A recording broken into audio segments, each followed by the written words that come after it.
Good morning, I'm Dr. William Lipke, piano professor here at Adams State University. Great to see all of you here for Student Scholar Days. Please turn off any cell phones or beepers.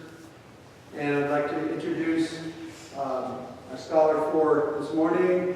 Miriam Lipke is a music major, piano major, junior, and we're talking about music of Johann Sebastian Bach.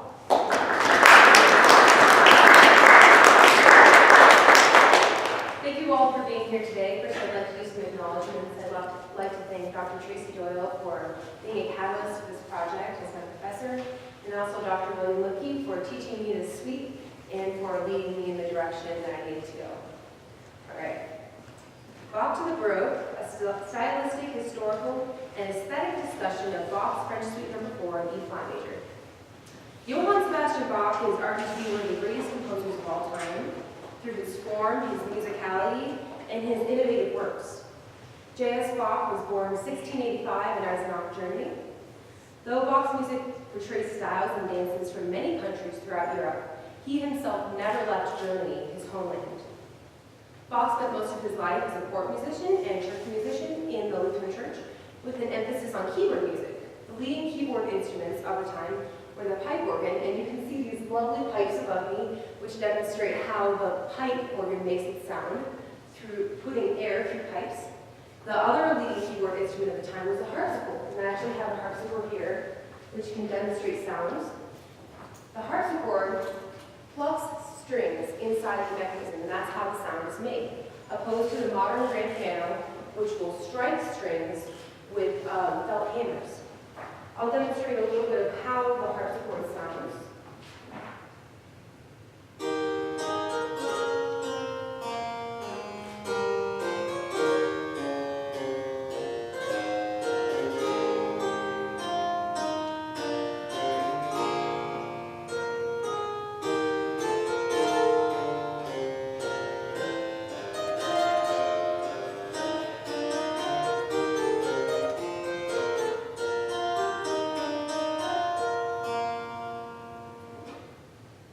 As you can see, it kind of has a guitar or a lute-like sound.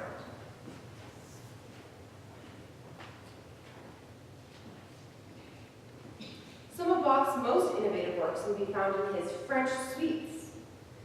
Now, I've heard it said that in order to have an educated discussion, you first have to define your terms. So let's define some terms.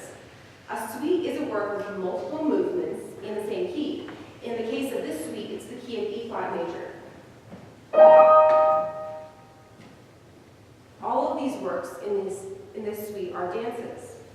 These dances resemble the fixed form of the Renaissance period, which in the Renaissance period were the rondo, the ballade, and the variaille. These all present a fixed form of verse and refrain.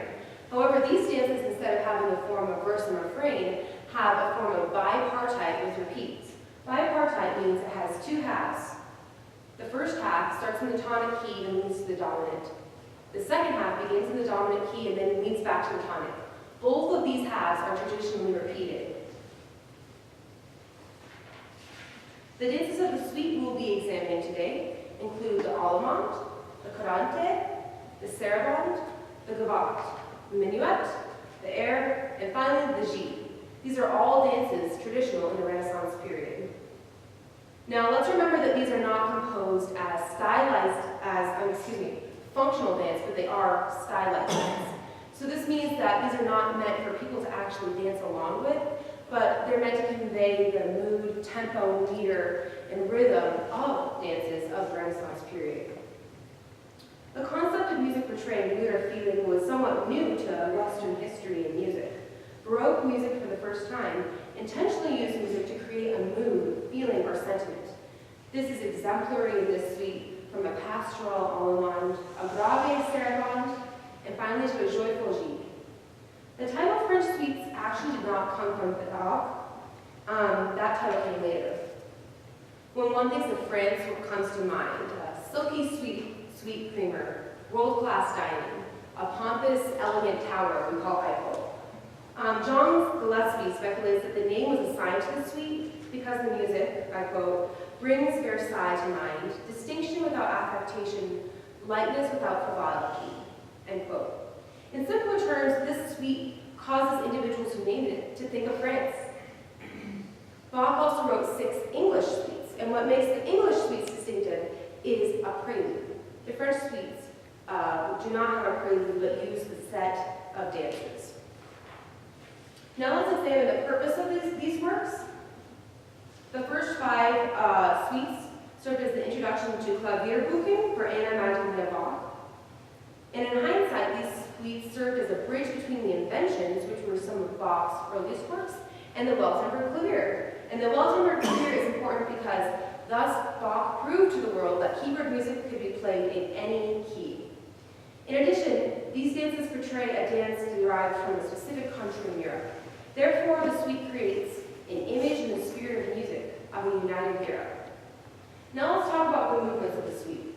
The first movement of the suite is the Allemande, which is a German dance, and paints a picture of a contented, happy nature.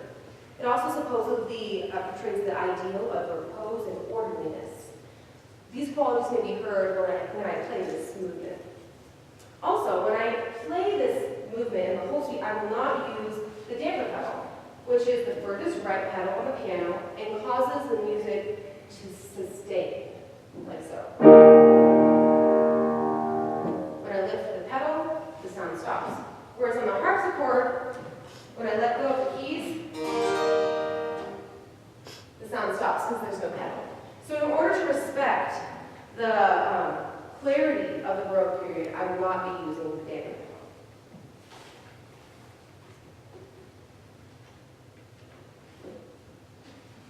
The Allemande.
Originally, it is the French form, the canente came into Italian influence as the national styles of music in Europe began to intermingle.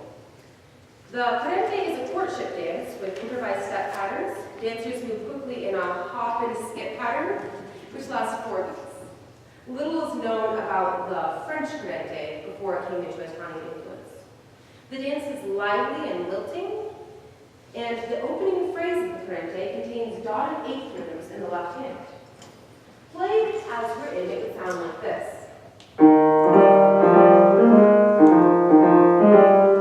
Kind of has a Scottish snap to it.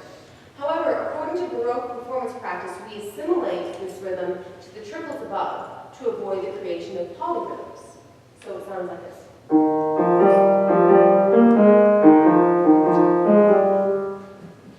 The Carente.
Bach's pupil described the saraband as exalting the soul to a remarkable degree.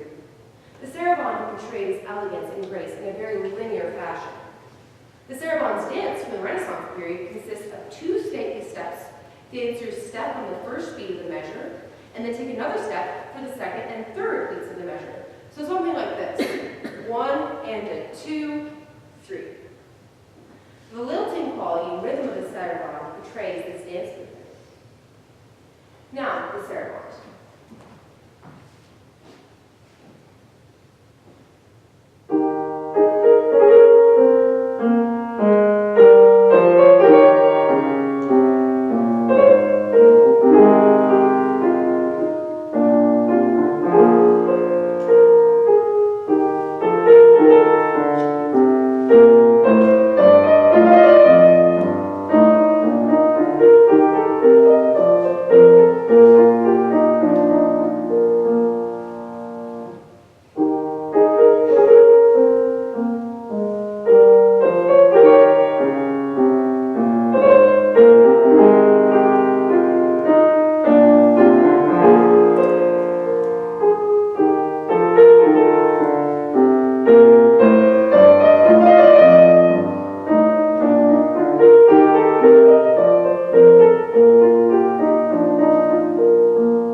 However, in the 17th century, composers began to add additional dances, which may include the minuet, the gavotte, the passepied, or the Baroque. Bach's French Suite No. 4 includes gavotte and minuet as optional dances. The gavotte. The Henley edition of Bach's French Suites describes the gavotte as a gay and sprightly ballroom dance. The gavotte is performed in cut time, but only dance of the suite to use this meter. The gavotte presents a subject, two-note slurs. Here's the subject. And it is answered an octave below in the left hand. Here we have the creation of imitative counterpoint as a Baroque performance practice.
Bach crafts it through a two-part bugle style, running 16th notes in the right hand and imitative 16th notes in the left hand.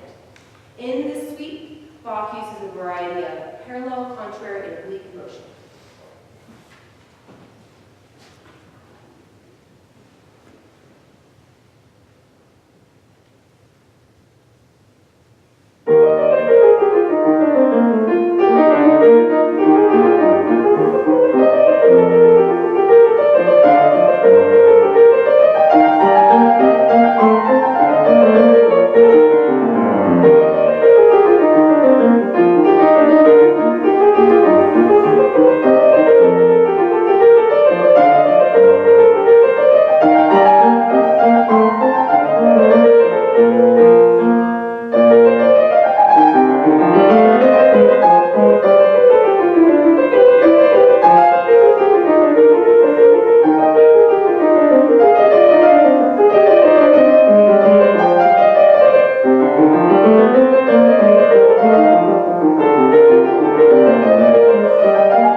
Irish jig.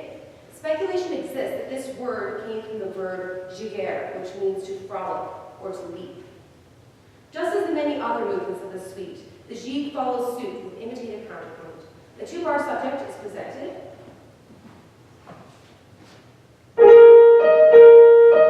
and it is answered a fourth above.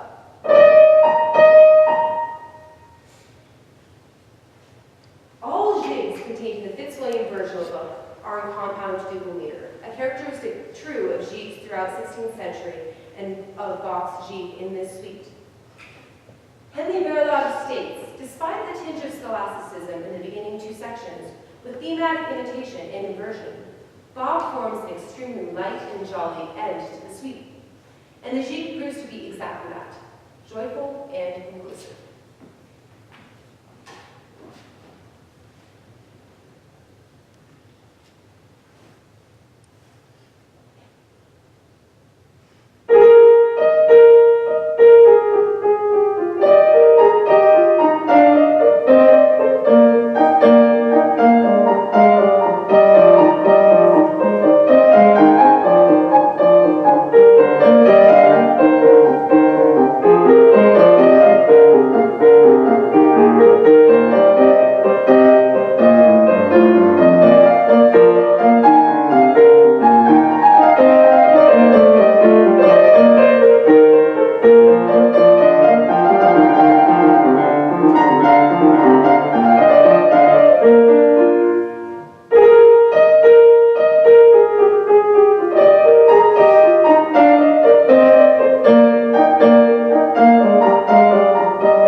How does this suite go on to impact or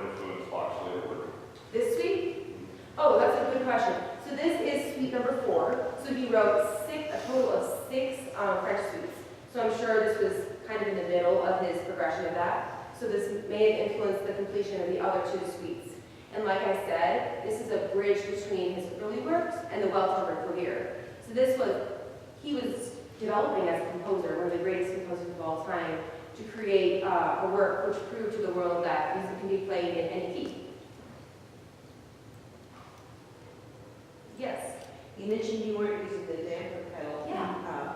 Is that because it was the style at the time, or it hadn't been invented yet? Yeah, actually, it hadn't been invented because the modern piano was not in existence, and the instrument they played was the harpsichord over there. And so the damper pedal was not in existence. And actually, if you've seen, we have a very large harpsichords. Harpsichords usually, they weren't always that small. They were actually the size of this piano, but no, there was no damper pedal, so I tried to preserve that.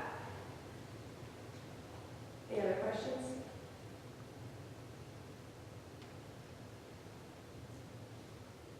Yes, yes. Did you have a favorite dance? Favorite dance? That's a really good question. I think one of my favorites has to be the Allemande because it just sets up the suite in such a beautiful way, and it really does portray that ideal of repose, and I love it. And my second favorite would have to be the G at the end because it's just so joyful and lively. Yes? You said that Bach never actually leaves Germany. Where do you think he gets all these other cultural influences from? I think it was more of just a tradition because they had been doing these dances or writing pieces based on these dances for centuries, since the Renaissance period. So I think it was just him being educated. He had knowledge of what the styles of other countries were like.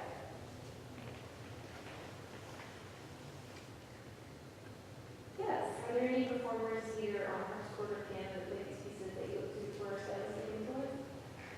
Yes, I listen to André Schiff because he's a great pianist and he actually plays them on the piano, but he really preserves that Baroque integrity. So, yeah. All right, I think we're at time. Thank you all very much. Thank you. Thank you very much.